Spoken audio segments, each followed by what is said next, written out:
These provisions can be adjusted later on against the provisioning requirements for actual slippages in such accounts. You see, while we are announcing certain forbearances, etc., for the banks, Reserve Bank, as the regulator of the banking system, has to ensure that our banks remain financially healthy over a period of time and in the long term.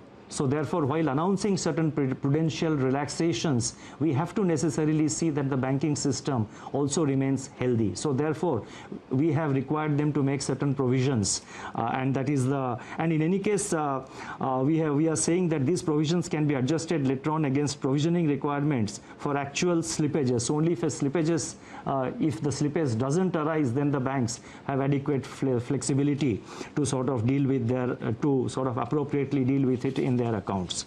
The next announcement relates to extension of resolution timeline.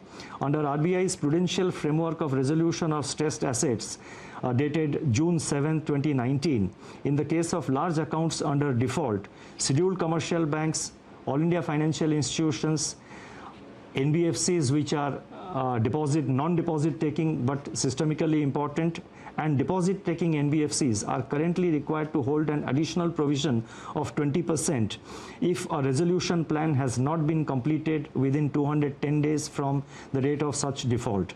Recognizing the challenges to the resolution of stressed assets in the current volatile environment, it has been decided that the period of resolution plan shall be extended by 90 days. The details of this announcement will, of course, be spelled out in the circular which will be issued. The next announcement relates to distribution of dividend. It is imperative that banks conserve capital to retain their capacity to support the economy and absorb losses in an environment of heightened uncertainty.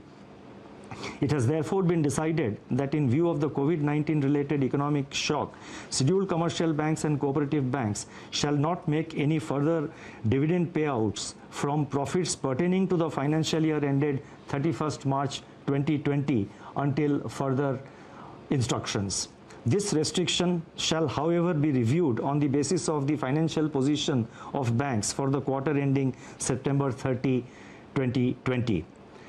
The next announcement relates to LCR, liquidity coverage ratio. The Reserve Bank, and this is a norm which has been prescribed for the banks, as you would know.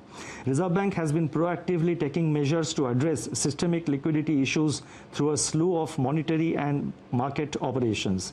In order to ease the liquidity position at the level of individual institutions, the LCR requirement for scheduled commercial banks we have now decided that the LCR requirement of scheduled commercial banks will be brought down from 100% to 80% with immediate effect. I repeat, LCR requirement is being brought down from 100% to 80% with immediate effect. The requirement shall be